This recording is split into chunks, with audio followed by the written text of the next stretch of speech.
Welcome back to another episode of Biohacking Brittany, where I explore cutting edge methods to enhance our health and well-being. I'm your host, Brittany Ford, and I'm so happy that you are joining me today. This episode is really interesting. It is all about medical self-advocacy and health span and lifespan. It kind of hits home a bit close with me right now with everything that I've been through health-wise in the last few months.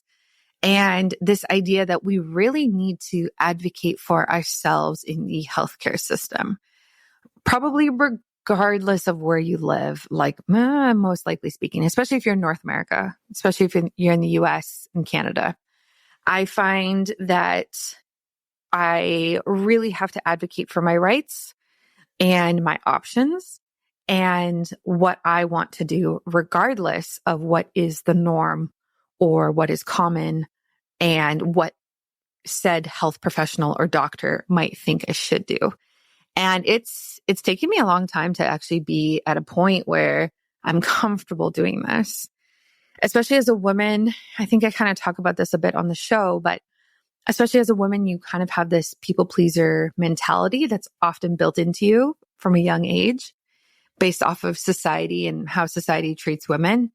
And so when you go into a doctor's office or go see some sort of healthcare professional, that can kind of come out where they might make a recommendation and you think, oh yeah, you must be right. Like, I'm going to be respectful and nice and I'm going to agree with what you're saying. And sure. But deep down inside and in your gut, you know, hey, this actually isn't what I want to do. This isn't the best option for me. And I believe something different. And it's really hard in those moments with those doctors to stick up for yourself and stick up for what you believe in. And maybe you've done more research. Maybe you've read more books or listened to more podcasts and that type of thing. And so it can be really hard to advocate for yourself and say, no, I actually don't want to do X, Y, and Z. I think this is a better road for me. And I'm going to choose something different regardless of what you say. I think that's a beautiful thing. I think it's a hard thing to do. And it takes practice. And I've been there. Been there a lot recently. So I get it if you're somebody who's kind of going through that right now. My heart goes out to you. And keep advocating for yourself, okay? No one cares more about your health than you do. No one, no healthcare professional. So you have to be the person who sticks up for yourself. And also, you are the person who deals with the consequences and the results. So even though they might say, hey, I recommend you do this thing, if you follow that and you have long-term health impacts of that thing, that's on you. You have to deal with those repercussions. They don't deal with it. They're gone. They're long gone by then. They're seeing other patients. They don't even remember, right? Like it's your life. It impacts you completely. So really, really think about the decisions that you make when you're in those spaces. We also talk about health span versus lifespan and what does that actually look like for women and men? What is it? How do we increase health span and how do we increase lifespan? It's interesting now, the research shows that women's health span is lower than men's health span, but women's lifespan is higher than men's lifespan. My gosh.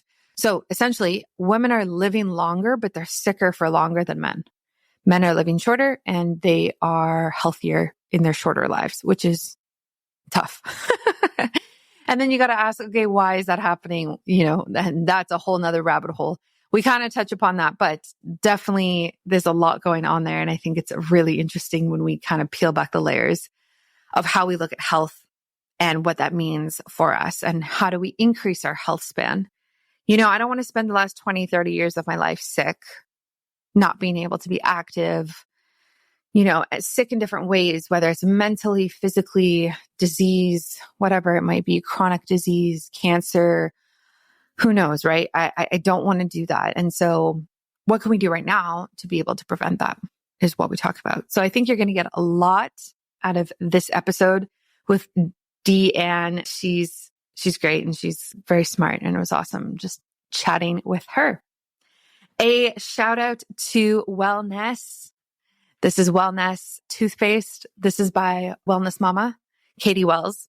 And I am obsessed with this toothpaste. Okay. So this is all natural, fluoride free, thankfully. And it is phenomenal. It tastes so good and actually is effective in cleaning your teeth and keeping them white and bright. So this is the only toothpaste that I use. I'm really picky. I was even picky before I jumped on the wellness, bandwagon with everybody else, but I love this and I wouldn't use anything else for my family. I will link this in the show notes. If you use my discount code biohacking Brittany, you get 12% off, which is awesome. And they have a bunch of different flavors on their website. And a shout out to Mimeo. This has 4 different ingredients in it that support cellular health. So essentially it mimics a 36-hour fast. So for all of us out there who don't like fasting every single day or even that often in general, you can get the cellular benefits of fasting without actually having to do it through these ingredients. Now, these ingredients are the same that are found in our body. They're the same molecules. So it's spermidine, PEA, OEA, and NMN, all really focused on longevity and aging. Now, the beauty comes here is actually when you stack them together. So they work in tandem with each other, which is why this product is so effective. So definitely check it out if you haven't yet. I recommend Mimeo. Use my discount code biohackingbrittany and you will be able to save at checkout. And enjoy this podcast episode. I think you're going to get a lot out of it, and I will catch you soon for another one. Welcome to Biohacking with Brittany. Thank you for tuning into today's episode.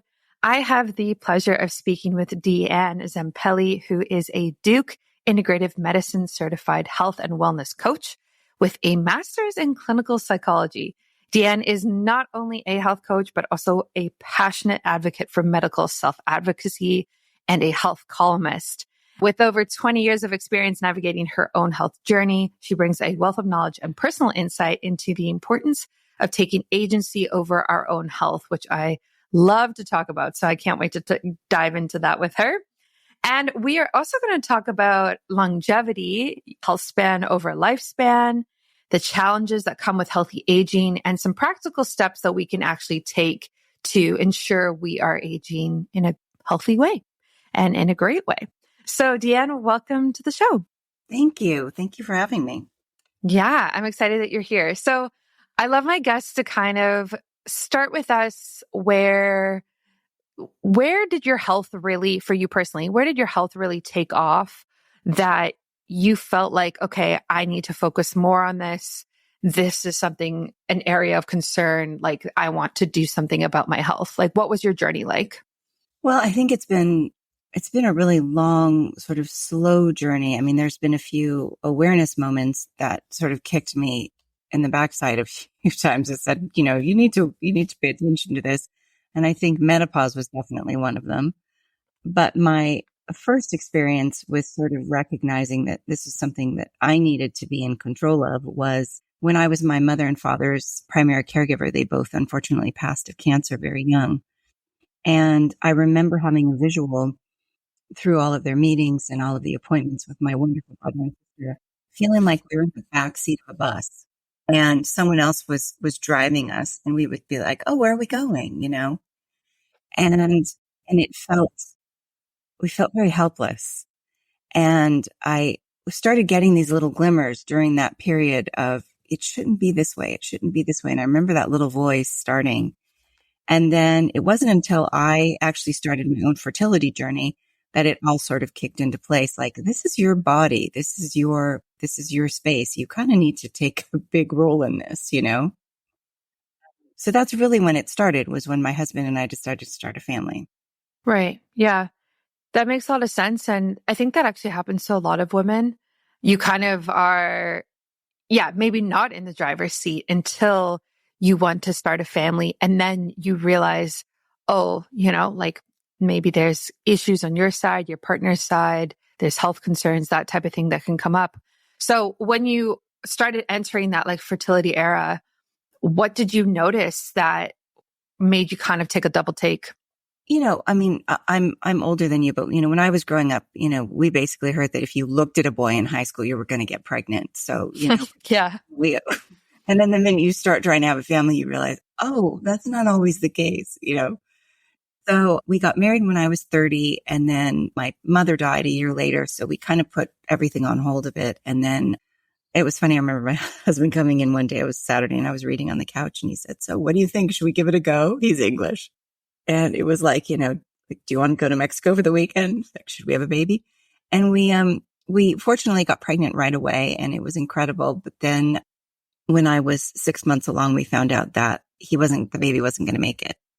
And so that was a very long, as anyone who's ever experienced anything like this, like all loss, it was an incredibly long, painful, emotional and physical journey to get through. And, to be honest, I, speak with women about this all the time that I don't think it really ever, the hurt never really goes away. I kind of look at it like it goes from a raw cut to a scar.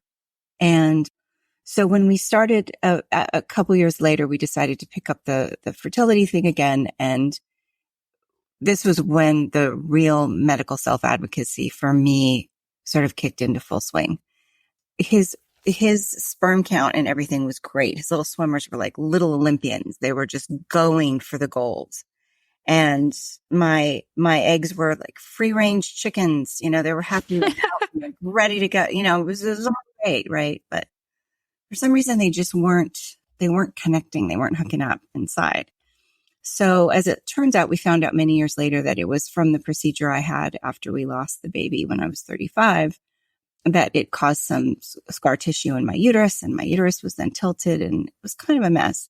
So we started the IVF process, and as everyone knows who's done this, it's very expensive. It's emotionally draining. It's physically taxing, but you've got this end goal and you're happy. So we did the first round and we had a gazillion embryos, with like 7 or 8 embryos. But then when we did the pre-genetic testing, which tests to see if they're viable, so it saves you the heartbreak of a miscarriage, we didn't have any. None of them were viable. So that was also, huge, huge disappointment, letdown. So at that moment, I went home and we had been doing acupuncture in conjunction with the IVF, which is, shown to have higher levels of efficacy in terms of implantation. And through all of my research of the Eastern medicine portion of this, I came across an anti-aging herb. And just for the record, I'm not recommending anybody takes this or anything. For me, this was what I did. And I had this crazy idea. And this was sort of my own first experience with biohacking before biohacking was a thing. And I thought, hey, if this anti-aging herb is supposed to help your skin, what if it anti-ages my ovaries? Because at the time I was considered a geriatric mom. I was 38. Yeah, I was 38 when we started this. And so long story short, I took the herb for 3 months. I cleared it with all my doctors and my specialists, and everyone said, look, I don't think it's going to do anything, but go for it. It's not going to hurt. And we ended up having 3 viable embryos the next round. And we put them all in, and we ended up with my son, Ian, who's now 16. And while he was 5 weeks early, he was premature. He was totally fine. And it was great, And then we did the same thing with my daughter, and we had, 3, put 3 in, we got her. And, there was a lot of stuff obviously in between all of that. But I remember feeling like I went from being in the back of the bus to at least being in the passenger seat and helping to navigate where we were going. I have to know, out of curiosity, what was the herb that you took to support you? It was called Hesho Wu. And I think since there have been some connections to fertility, at least to women's health specifically. And I'm sure that I wasn't the first person to do this. I'm sure, that people doing this for 2,000 years, we just don't read about it in our literature that we have. But yeah, so that was really when it first started. And then I've had many more since. And menopause was a big, big wake up call, Mm-hmm. I think it's starting to be discussed so much more openly now, which is amazing. And about 6 years ago, I had this idea that I was going to start a magazine called Flash, because we never talk about menopause enough.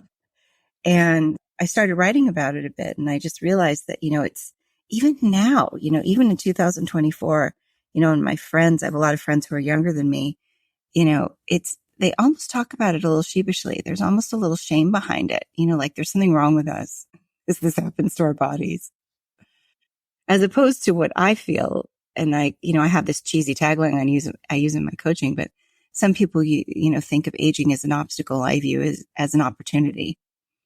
I feel like menopause is somewhat liberating. It's like introducing you to this next version of yourself. I love that. Yeah. I love that positive spin on it instead of focusing on the negative potential aspect of it or the symptoms or how hard it is and that type of thing.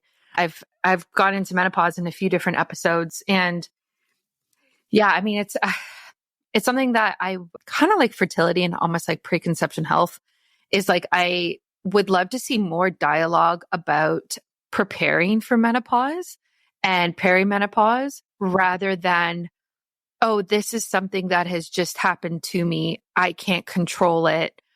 Like I'm going to take X, Y, and Z drugs to suppress the symptom. And I've had people on my show who say like the average age of menopause is 51. Okay. So when I'm 40, like what can I actually do during that decade? Like, let's actually talk about it. Like what can I do to support myself that early on so that one day when I do go through menopause, it's a little easier on me mentally and physically. Well, I think it's interesting. I love that you brought that up because, also being a functional nutritionist, you understand that, the whole essence of functional medicine, why I love it so much, is that it treats us all as individuals, right? So, you can have two people with exactly the same diagnosis or symptoms and give them the same treatment, and they're going to respond completely differently because we're just different humans. And I think that, one of the reasons I love being a health coach is because it addresses these issues by saying, look, 90% of the chronic illnesses that Americans suffer from, and at least in the last 15, 20% of their lives, are preventable through lifestyle changes. And while we can't prevent the idea and the reality of menopause because it's a biological function, we can start addressing our healthy aging issues much earlier. And it can help us prevent things like osteoporosis, which is another huge one that we get as we get older. And you're right. A lot of people say, look, just like switch, go right to the HRT, the hormone replacement therapy. And that works for some people. It doesn't work for others. But, I think the power of all of this lies much deeper, which is, when you come to something on your own and you realize the importance of it to you, the change can be much deeper and lasting, right? Because somebody isn't telling you, look, this is happening to your body. Take this and you'll sweat less, Not that that's not a good thing for anyone who's had a hot flash. You go, oh, great. I won't start dripping wet in the middle of my office. But, I think the solution is a lot deeper for all of us as humans. It's sort of like you said, starting earlier and addressing a lot of these things sooner. Like, okay, let's say I should be strength training in this way versus this way now that I'm over 40, 45, 50. So I can help support the strength of my bones. And, if I fall, I might not break something. And, eating as cleanly as I can with my diet, enough protein, which is getting a lot of attention right now. And so, there's all these different things that I think that we can address a lot sooner. And through, podcasts like yours and wonderful articles and, Thrive Global and these health movements that are becoming a lot more mainstream, I think people are getting this information a lot more readily than they were before. So hopefully that'll help. Let's talk about Mimeo, a breakthrough longevity supplement that hacks your biology to help you look and feel younger. It was created by PhDs in nutrition from over 7 years of clinical research, and Mimeo was designed to mimic the longevity benefits of fasting in a simple daily pill. Not only has Mimeo been shown to extend lifespan in animals by 96%, but users have been able to take as much as 2.5 years off their biological age in just 8 weeks. How? Mimeo's groundbreaking biomimetic formula uses a patented blend of all natural metabolites that work together to help your cellular health from the inside out. First, there's OEA, which is a metabolic supercharger clinically proven to help control appetite and promote fat metabolism, so you can crush those cravings and silence food noise throughout the day. Then there's spermidine, the cellular autophagy activator, helping clear out cellular junk to boost cognition, clear brain fog, and refresh your cells. Next, there's nicotinamide, a broad spectrum NAD+ booster that's been shown to improve everything from metabolism to skin glow to immune health. And lastly, there's PEA, one of the body's most powerful rest and repair molecules that helps control inflammation, relieve discomfort, and enhance recovery so you can get that youthful energy back. Mimeo is designed to work like a super fast, super efficient fasting diet, but without actually having to fast. It's all about tapping into the power of your own biology, giving your body the cheat code to work its best, making you feel younger and healthier today.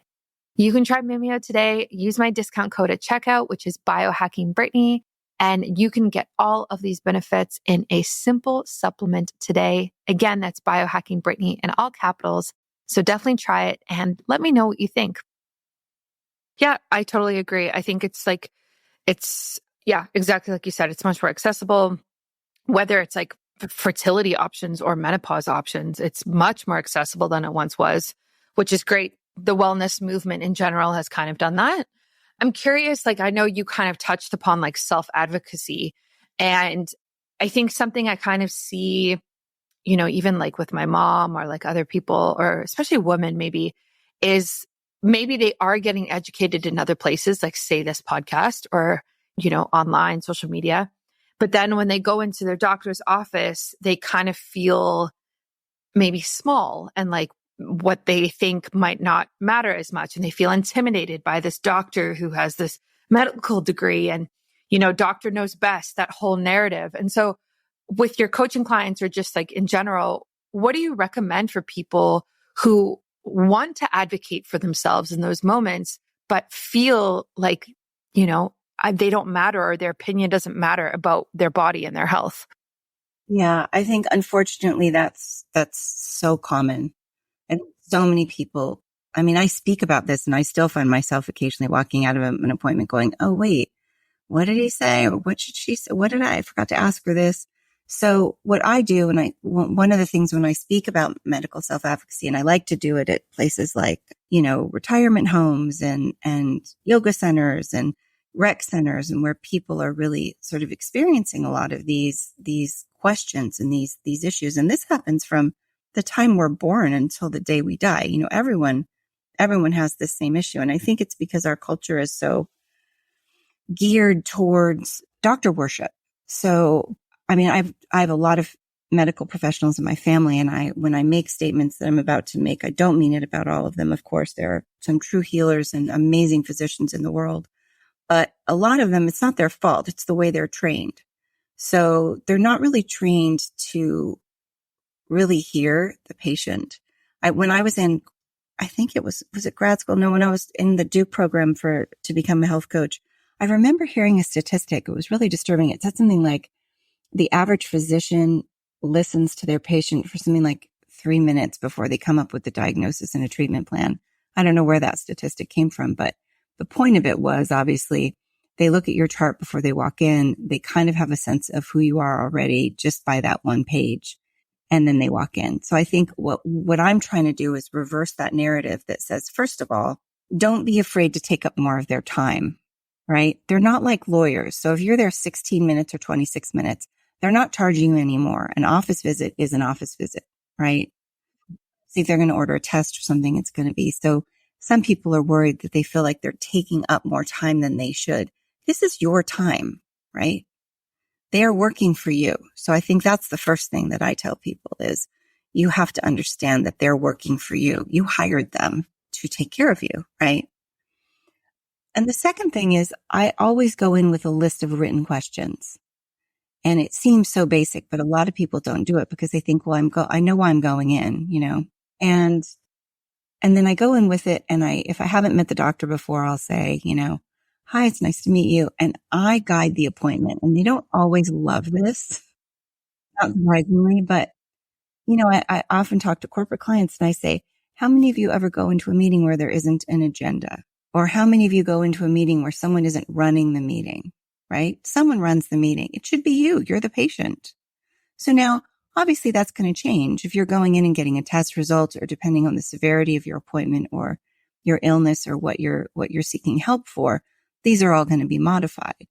But for the most part, you have to know that this is your time.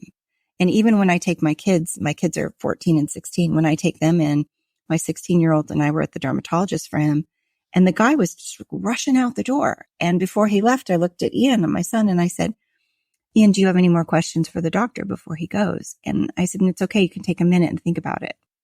Because our immediate response is going to be no, right? Because you don't want to be a burden. I don't want to be a trouble. I don't want to. And after he thought about it for a few minutes, he did. He came up with actually a really, really important question that I hadn't thought of. And it's just being able to take a breath and relaxing and knowing that you can guide the appointment. This is your time. You can be kind and respectful, of course.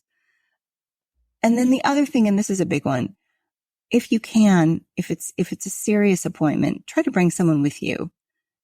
Our brains are like teacups, and we're filling them up with this huge pot of tea and not watching the teacup fill up. And at some point it just goes and it overfills. It's not holding anything else.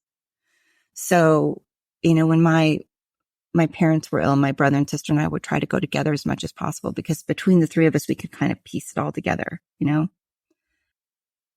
And then the last thing is, before the doctor leaves, tell them that you want to go over your list again. And make sure that you have all of your questions answered. Give yourself a beat to see if you have any more. And I think a lot of this is just being able to, the white coat syndrome, how people higher heart rate and blood pressure when they go in, just being able to regulate that enough so you can think really clearly.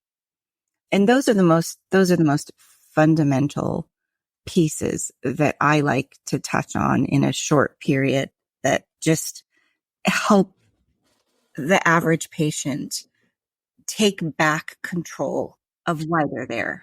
I think those are really excellent tips. To bring somebody with you is very smart. And I actually haven't thought about that, because it brings comfort, and then you feel like there's power in numbers, like all of those types of things. And then also you actually have a witness. If something is said or something is done that is not professional or who knows what, right? There's actually somebody there who's like, oh, I saw this entire thing happen. So I think that is a really smart idea. And especially when you were talking about people who are older, like in old age homes, and like how you speak at these places, I feel like, now I don't know a lot about this, but just from what I've heard of a doctor to an older person like that in their 80s or beyond, I would hope that there would always be that level of respect there. But I also know that sometimes that actually doesn't happen. And so if they can bring somebody like one of their kids to their appointments with them, I feel like they would be treated much better. No, you're absolutely right. It's all valid. And also, I think unfortunately, it's not always the case where we get the level of respect for our elders. I mean, I don't know about you, but in the last few years, there's this trend in restaurants when they come and take your order and they say, "What are we having?" I always feel like I'm in a hospital bed. Would you like the Jello? And I always think about that, and I just think, God, if somebody calls me adorable when I'm 90, I might just pop them in the face. There's something about it. It's just so condescending, So yeah, that's another reason. And the other thing about bringing someone with you is, if the person is close to you and you go over the list with them before the appointment, they might twig that you actually forgot to ask one of your questions. It's another support level. It's just like, hey, didn't you also want to know blank? And it's a backup. Yeah. I was going to say the list is also very smart, because I've been in appointments where I totally blank on all the things that I wanted to talk about, and you get sidetracked, and then they're walking out the door and you're like, oh, wait, I've waited like 3 months to see you. And now I don't get to ask you everything that I was planning to ask you, So write it down, bring a partner. Great ideas. I mean, these appointments can feel like runaway trains, right? You go in there and you feel like, okay, we're going to Seattle, and the next thing you know, you're in Vancouver, and Vancouver's lovely, but that is not where you plan to go that day. It's really important to make sure you stay on the right path that you wanted to go on. Exactly. I know you talk a lot about health span versus lifespan as well. And I'd love to hear your definitions of those. I've talked about it before, but I'm curious where you stand. Well, I mean, yeah, it's a lot more talked about now, which is wonderful. I think the book Outlive by Dr. Peter Attia had a lot to do with it, for me at least. And the idea for me is, especially in this country where people are always talking about lifespan. You always read about these statistics, the average lifespan. But then, you hear other statistics about, the percentage of our national deficit and how it would be reduced if we eliminated the last sort of 3 months of end of life care for terminally ill patients. If they're in pain and they're suffering, and, it's just, there's too much money around it, right? So there's a huge financial vesting in our medical system. And so unfortunately that creates such a underlying conflict of interest that, some of the health span, lifespan conversations are only going to go so far right now. But for me, health span is how long are you living in your most optimal self? And that doesn't mean because you could run a full marathon when you were 35 that you can run one when you're 80. And I'm not saying you couldn't, but I mean, how do you feel in your body every day? Do you get up every day and are you excited? Do you have a purpose? Do you feel needed? And, where is your vitality coming from every day? And that doesn't have to be, a job. It could just mean, the Japanese, the ikigai, what is your purpose every day for getting up? For me, it means, as I'm getting older, I have osteoarthritis. And I've realized that when I tweak my diet, I don't have flare-ups. So I know I have to stay away from gluten and dairy. That's just for me. And if I do have gluten and dairy, I feel it in my feet and my hands. So I want more of the health span. So I'm learning in order to get that I'm changing the way I move my body. I'm changing what I eat. And I'm also changing who I spend my time with. So, I over the years, I've had a few energy vampires in my life. I no longer do, because I want to be around people that we have a sort of mutual energy reciprocity. We fuel each other. And it doesn't mean it's always positive. It just means there is a reciprocal love and respect where we see each other and we make each other feel, good about one another. And it's an honest friendship. I have fewer friendships, but they're more honest and they're healthier. So for me, health span is all of those things. It's just, what are the ways that I can feel the most healthy, energized, and fulfilled me at this age possible? And I think another piece of health span is, because we have so much age stigmatism in this country, we do say things like old people, retirement homes, seniors. I call them elders because I think that's what they should be referred as. It's getting over that stigma, because what it does is it removes that line in the sand that people often draw. I mean, just even ridiculous. When I had my 50th birthday, I just turned 57. When I had my 50th birthday, my husband wanted to throw me a little party, which was great. And we had a little dinner at a restaurant here in Santa Barbara. And I designed the invitation because he doesn't do that. And I wrote, come help Deann celebrate her 50th or something like that. And I remember a few of the women saying to me, I can't believe you let him write your age, and I just thought that was so funny to me, because obviously that was about them. That wasn't about me, and that's the kind of thing I think we need to help heal is let's just focus on how we're feeling every day, not what that number is. And then let's try to feel as good as we can, as long as we can. And it all keeps going back to the same things, which is, realizing the reasons you want these change smaller steps, lasting change, advocating for yourself. Because that's the other thing, I'm rambling, but that's the other thing is the self-advocacy does affect the way that we age, right? Because you feel helpless versus that you have a say at the table, you have a vote at the table, right? That's really going to affect your healing ability. If you're feeling out of sync with your hormones or struggling with fertility, I totally get it. I've been there and it can be so frustrating, but I found a delicious way to support your reproductive health. I have developed hormone balancing, fertility boosting chocolate. This isn't just any type of chocolate. It's packed with adaptogens like maca root and antioxidants from cacao and pomegranate. These ingredients can help regulate your hormones and support your preconception health and fertility.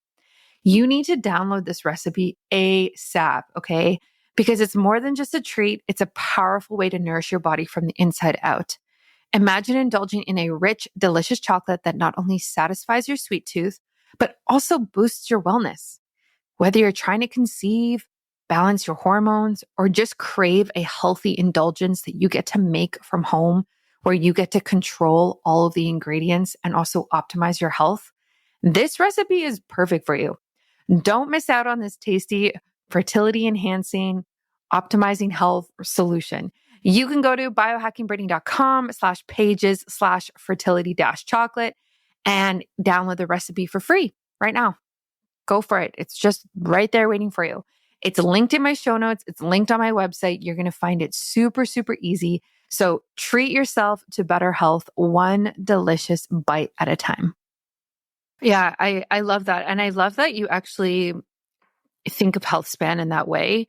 Like, I think I've heard healthspan a lot of when people talk about it, like they talk about like anti-aging, longevity, physical health. How do I be in peak performance? How do I exercise and do all these things? But what you're talking about is more of like the mental aspect, the emotional aspect, and building a community around you. And these things that actually have been also proven to improve your health span and your lifespan is like having those close friendships and relationships. And I don't think we talk about that enough. And I really do agree with you with the way that the Western society is very ageist.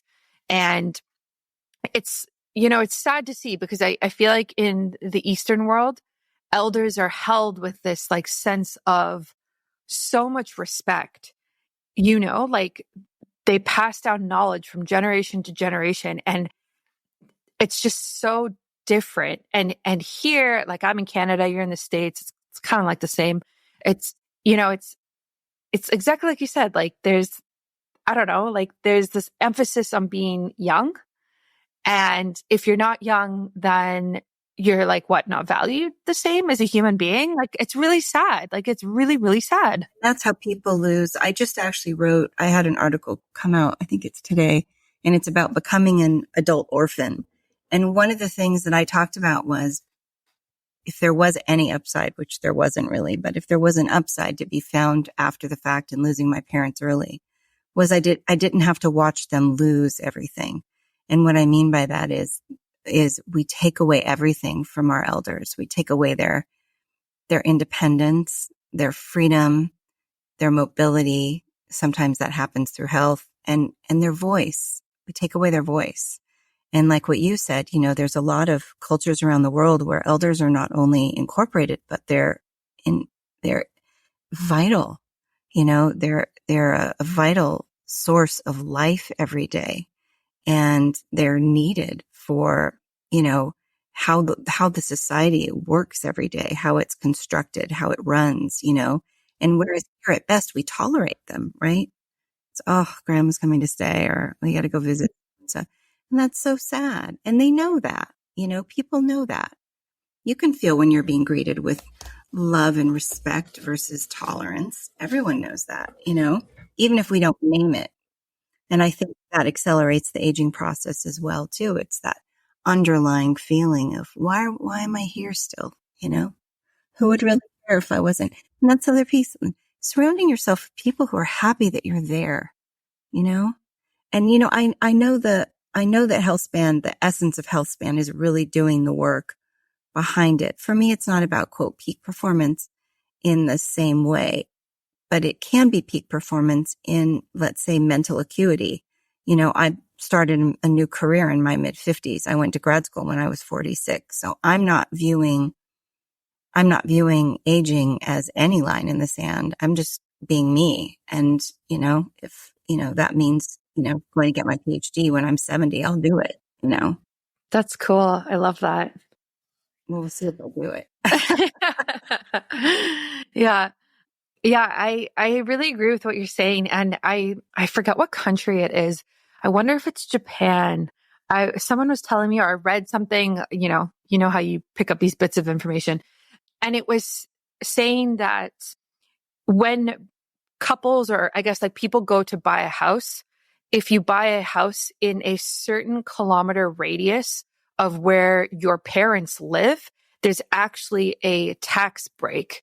And I think it was in an Asian country, and I think it was Japan, because the research shows that it is so much healthier for everybody involved if you live closer to your family like that. If you live closer to grandparents, and then you take care of grandparents as they age, and there's this sense of like large generational families, community, and everything like that. And it benefits everybody. And I was like, that is so cool. Like, what an amazing way to think about that. Like, imagine if we had that in North America. Like, how different would it be? Would we go back to this idea of like, everyone's kind of in the same town and we all get together and support each other, and therefore we're all healthier, Yeah, that's emotional brilliance right there, and I think the problem is those kind of movements start societally from the ground up, but the seed that was planted, thousands of years ago and generation after generation. And, it's like I think is it Denmark that has the Alzheimer's villages? I can't remember now where it is. And they have these beautiful villages for people in memory care or at different stages of dementia. And it's a completely secure environment, but they don't feel like they're in an institution. They live in houses. There's their own grocery store and post office. And I think they might have some sort of security tag on them. So if they get lost, people can find them, but they're free. They're not living in a bed. And, there's so many of these things we can incorporate. And you're right. North America isn't exactly an exemplary leader in a lot of these things. Yeah. What's your opinion on elders moving from their home into an old age home or old age, retirement home? I'm not sure what even the right word is really, but I think what I saw was that it actually decreases your lifespan. If I remember, when they make that move, because they actually start relying so much on like nurses and everyone cooking for them, and they become less active and those types of things. Like, what have you kind of seen in that space, and like, what would you recommend?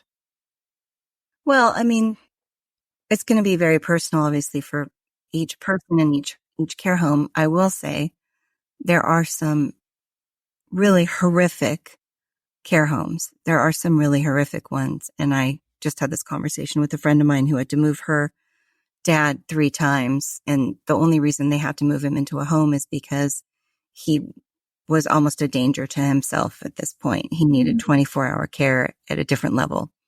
And I experienced it a bit with my uncle when my aunt was going through it. And, there are unfortunately quite a few facilities that you just would not wish anyone to be in. And there are also some great ones. So I think the first thing is there are a lot of people who are forced with the decision to move a parent into a care facility at some level. And it's incredibly painful for most people to make that decision. You're guilt ridden but there are some people who just need a level of care that you can't offer. If you're working full time or you have kids and, you can't leave your parent at home unattended, or you can't afford private care, there are limited options. So I think that, yes, there's definitely a shift when people move into a care facility, but it's going to depend on the care facility. We have a few places here in town that, I'd move into tomorrow. They're amazing. But, it's a different type of a place, it's more like a retirement community, and they have different levels of care based on what you need. And then there's a whole level that's completely independent, but people just wanted to live in a community of similar aged people, and they know there's a support system around if they need it. And when I was a therapy intern, I had clients at a few assisted living facilities. A few were amazing. And, I would sit outside in the courtyard with them and we would talk, and some were just felt like hospitals. And, that's the kind of thing I'm talking about, which is, what is life? If this is how we're spending the last 15 to 20% of our lives, would you rather have, 80 solid years or 75 solid years where you're still doing everything like you? Or would you rather have, 95 years? And I think where healthspan comes in and the proactive pieces come in is saying, why do we have to choose between those two things? The real healthspan question is, look, why don't let's unroll this a little bit. Let's go back 30 years from where we are. And if you're 20, I just wrote a piece that said, things I wish I knew before I was 40. And one of them was, you don't get a free pass. This is your body, right? So, whether it's the big stuff like you knew you had a couple drinks at a party and shouldn't drive, don't get a free pass, don't drive, to, yes, you do need to wear sunscreen even though you're just 18. It's treating our bodies and our minds with the respect that we know that this is what we have forever. So let's plan for the future. So let's fortify them. What does that mean, right? We want movement. We want whole foods. And again, in this country, we're kind of messed up for that, right? We have a lot of processed foods. We don't have the right labeling. We've got a lot of food dye. So it's tricky. But I think educating people from an earlier age on what role that they can play. And, kids are like, they don't know they're ever going to be old. Like, sure, they know they're going to be old. But, when I was 16, I was thinking, I'm never going to be, I'm never going to be 57 and have a weird creak in my knee. Well, guess what? I do, Yeah, I think that's such a good point. Time is relative, right? So like when you're a kid, a year feels so long because you've only been on the planet for 5 years. Like, right? Like it's so different. And then obviously the older you get, the quicker it goes by, and in relativity to how many years you've been on the planet. So it's very interesting. And yeah, I remember being in high school, and when you're in high school and you're in those teenage years, you think like that is your entire world. Like you can't even think outside of it. You know what I mean? I just remember being so swept up in everything. And then, you leave, you go to school, university, whatever. And then you're like, oh, whoa, like there's way more to life than this. But it's interesting now, like I'm 30 and I am all about obviously like biohacking and preventative care and being proactive and with everything kind of that I do now. And I see a lot of people around me, friends wise, like similar ages, let's say, who don't really like see things like that, like they don't think about like menopause coming in 20 years, right? Like that's not even like on their radar. So for the people listening, like, or maybe what you've done with the people in your life, like, how do you get younger folk to actually care about longevity and health span when they're, like they're just younger and they just feel not immortal, but like it just seems so far away that they don't really have to worry about it right now. But then again, but that's what everybody does. And then it sneaks up on you. And then, you're 47 and you have a heart attack. Like, so that's what I struggle with is like, how do you get people young to be like, okay, like I'm going to be proactive about my health today? Yeah, I think that's a really important question, and the answer is going to depend on who you're talking to. I mean, for my kids, I've shown them pictures of me at their age and told them, look, I had no idea when I was your age that the fact I just, knew not to go in the sun a lot really helped my skin a lot, other than the big stuff, which is like knock wood, I haven't gotten skin cancer at all. But, at some level, you have to find this source of knowledge inside of yourself. These are smart kids. You have to look and say, look, our son just got his driver's license. Of course, it's so much fun. Just got your driver's license. We know what that's like. You're 16. I was at the DMV on my 16th birthday. Got my driver's license, right? But at the same time, you have to balance that with knowing that, I hate the word vessel for our body, but unfortunately I haven't found one yet. So I will say it. This is our vessel. As far as we know, this is our shot, right? Aside from life after death or reincarnation or anything, which I have lovely beliefs on. But I feel like, this is what we have. And so what I told my son was, think of this car as if this is the only car you're ever going to have. So you want to treat this car with the most respect possible. You want to get its tune-ups done, right? On time. You keep it clean. You give it the right type of gas. You drive it with respect, and you drive it knowing that it's not bulletproof, right? You have to be cautious, and you have to treat it with a lot of respect. And that's, for him, that was a powerful analogy. But I think for most people, when you hear the stories, it's like, oh my God, he was totally healthy and the next day he was gone. Those things, no one's expecting to go tomorrow. It just happens, and sometimes it's despite all of our best efforts. There's just sometimes it just happens. But if regrets, I have a big bugbear with regret. I really, really I try never to have the regrets because you can't do anything about it, right?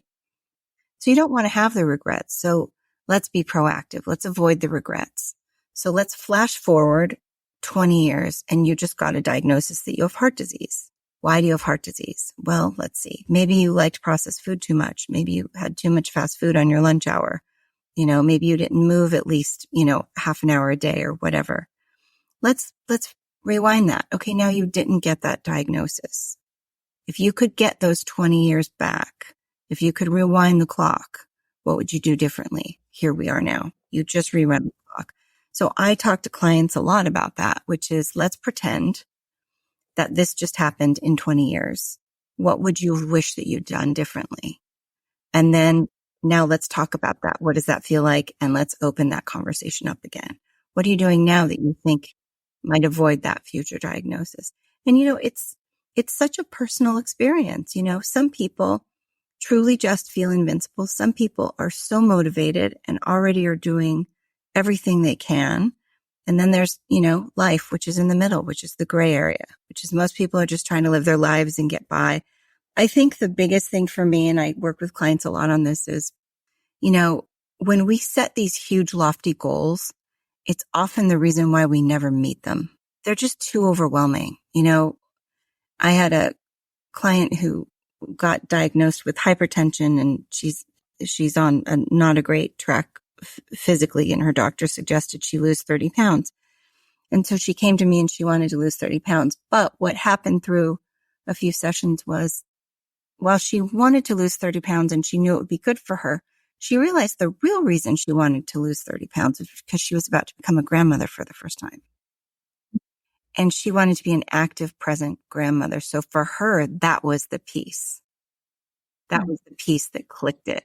So I think for everyone, it's about finding out, what do you want for your future? What are you hoping to be? What are you hoping to feel like? And then how do you get there? And we all have to make our own little roadmap to get there. They're just small steps. And I think that's the key, is not treating it like it's this one. Because you know what it's like, especially people on social media. I mean, we're in this field, and I don't know about you, I can scroll for 5 minutes and I'm already overwhelmed. There's 12 different supplements and different smoothies and diets, exercise and what weights. And that's why I don't really scroll anymore, So I think it's really just about envisioning yourself, your future self, and what is that going to feel like? And then how do you get there? And it's just really small, attainable steps. And I'll give you one super easy one. I keep an empty glass by my little filtered water thing in the kitchen. Of course, I have a water bottle on my desk and by my bed and whatever. But every time I go to even wash a dish, I just drink a glass of water. So it just keeps me hydrated. It's such a simple little thing, but it helped me. Now I have, a couple plus liters of water a day. So it's really, it depends on the person, but I think visualizing who your future self is a really good start, because if Atomic Habits also is really good for this. There was a great example that he mentioned. There was a woman who was trying to stop smoking, and she would smoke on her breaks with her coworkers. And she was out there one day and somebody offered her a cigarette, and she said, no thanks, I don't smoke. And then the next day she said, they offered her a cigarette and she said, no thanks, I'm not a smoker. And that shift for her was the difference, because she started living as the person she wanted to be. Toothpaste. We all need it and use it daily. But have you ever read the ingredients of your toothpaste or noticed the FDA poison warning on there? If not, keep on listening for some surprising information that your dentist might not be sharing with you. Fluoride has long been a common ingredient in many commercial toothpastes, hailed for its ability to prevent cavities. However, recent studies have raised concerns about the potential health risks associated with fluoride exposure. These risks include thyroid dysfunction, dental fluorosis, skeletal fluorosis, and potential neurotoxicity. Given these concerns, Wellness offers a safer alternative that doesn't compromise our health, yet remains effective. Why choose Wellness toothpaste? It is founded by Wellness Mama Katie Wells, and Wellness is dedicated to natural health and uses hydroxyapatite instead of fluoride, a game changer in oral care. Here's why it is a better choice. It's fluoride free, eliminating all the health risks that I just talked about. The natural hydroxyapatite formula strengthens enamel and whitens your teeth. Plus, it's crafted from natural ingredients, gentle on gums, and eco-friendly. I love it. I use it all the time. I love the taste of it. And I don't think I will switch to anything else. So make the switch for yourself today to Wellness toothpaste. Visit wellness.com and use code biohackingbritney for 12% off your order. That's wellness spelled WELLNESSE.com. Safeguard your health with Wellness, because your smile deserves the best. I love that. Yeah. I've been thinking a lot about that actually in terms of alcohol, because I'm pregnant. So I'm obviously not drinking, and I've been slowly in the last 4 or 5 years, like moving away from alcohol more and more and more. And I was thinking about, going into postpartum and being like, I'm not drinking and all these things. And then thinking about, okay, like, what do I say when someone offers me a drink? And it's like, oh, I'm not drinking, or it's like, I'm not a drinker. I don't drink anymore. Or just changing the way that you word it actually, or like, I don't drink, period, right? Like, I don't drink. It's not, I'm not drinking anymore. Isn't it funny though that you feel the need to even have a phrase prepared? Like, why is it anybody's deal, Yeah. Yep. That's a really good point. And sadly, I feel like I do. And because it's about other people, because they want you to have a glass of wine with them. Yeah, exactly. And it's funny because it's just been on my mind a lot. And I just think a lot about, I used to drink a lot when I was younger, and I have been moving further and further away from it. I started with 1 month off, and then it was a few months, and then I did 75 hard 3 times. And so then I was doing like these stints of 3 months off alcohol. Then I got pregnant. So now we're at 9 months, and I don't miss it at all. You know what I mean? I don't miss it at all. And then it's exactly like you said, like, I think, okay, if I got a cancer diagnosis 20 years from now and I looked back and I said, okay, what would I have done differently? I continued to drink alcohol. Like, I'd probably say, like, why did I drink? I didn't really want to. I probably just felt pressured socially because I never drink alone. I'm not that type of person, So it's a really good perspective of like, if you get a diagnosis, like when you're older, how would you do it differently right now? What would you have wished you'd done differently? But, back to the drinking thing, I think it's really interesting because we have a lot of friends in our friend group who have stopped drinking in the last few years. And I think everyone should I don't care. Everyone should just do what they want to do. I really don't have a judgment on it. But I think the interesting thing is if someone had an alcohol problem and they stopped drinking, no one would ever even question it. They would just be like, good for you.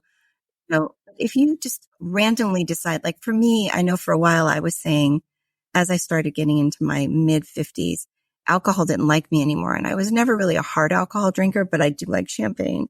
And I'd have a glass of wine every once in a while. And it really just stopped agreeing with me. And so now, I mean, I will have a glass, I don't know, maybe once a month or something. But for the most part, I'll just say, you know what? I just don't feel that good on it anymore. I just really don't. Now, if someone even asks, for the most part, I just don't order one. And, I'm not really backwards about coming forwards. You've probably heard that. But I think it is interesting that you feel the need to say something about it. It's just not my thing. It's just not my thing. And people don't want to hear that because then it forces them to look at their own behaviors, whether it's maladaptive or not. It's like, well, are you judging me? Because I am, It's unfortunate. It is. It is. Yeah. And what I think I've realized is it's not a reflection of my values. And so then I think, okay, so why would I do it?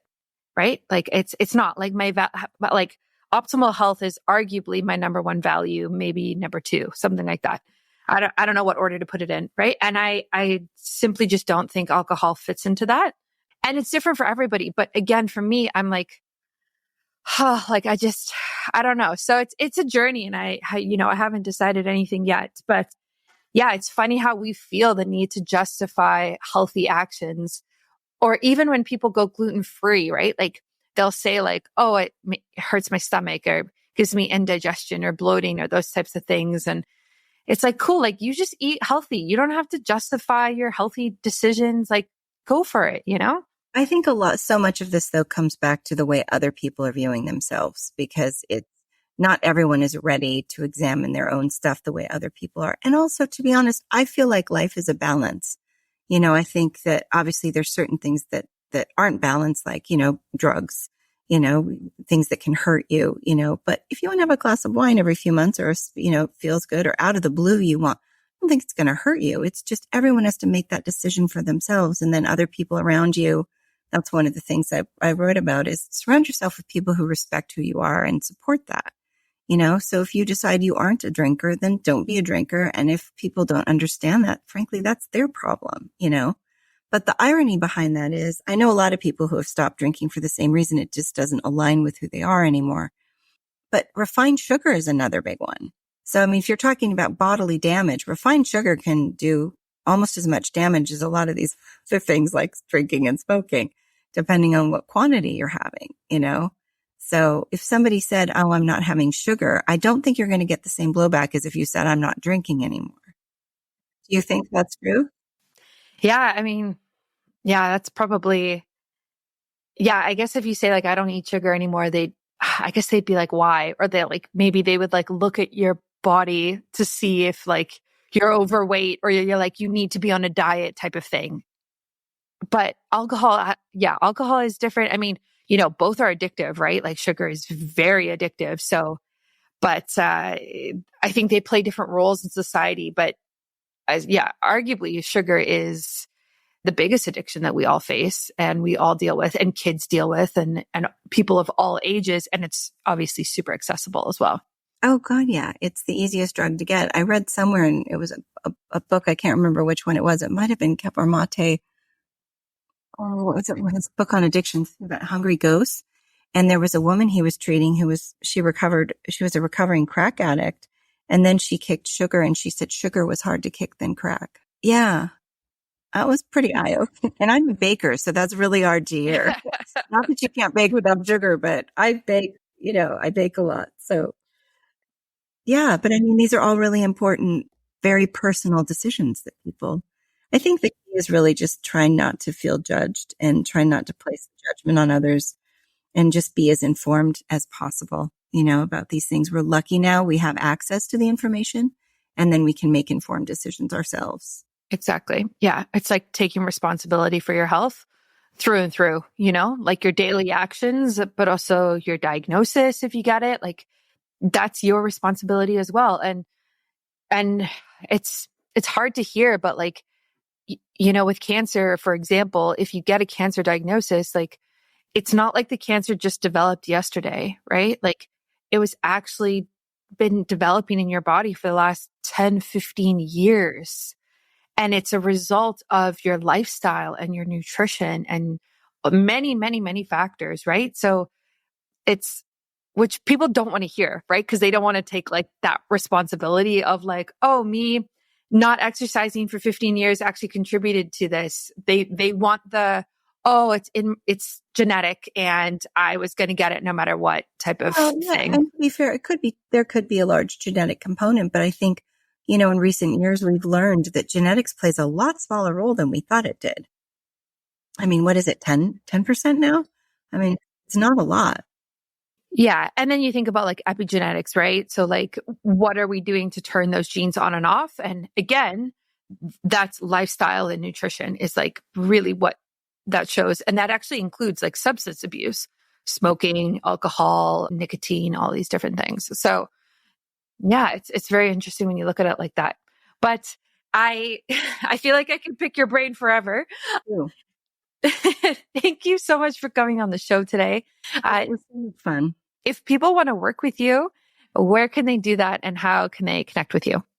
My website, I don't know if you have a link up on it. It's montecitocoachingandnutrition.com. It's a bit of a mouthful. Or they can email me, which is Deann, Deann, and it's the same company name, Montecito Coaching and Nutrition. They can also find me on the Montecito Journal, which is our local newspaper here. I'm a health columnist for that. And I'm also on Medium, so they can reach out there. Perfect. I will link all of that in the show notes and on my website so everyone can find you nice and easily. Again, thank you so much for coming on the show. This was great. And I really appreciate it. Thank you. Take care. Thanks for listening to another episode of Biohacking with Brittany. If you're interested in finding the show notes or the sponsors for this episode, you can do so on my website, which is biohackingbrittany.com. Remember to follow me on Instagram where I'm most active. My handle is @biohackingbrittany. And if you're interested in working together and you want to email me directly, you can do that. My email is info@biohackingbrittany.com. And I look forward to hearing from you and having you tune in next week.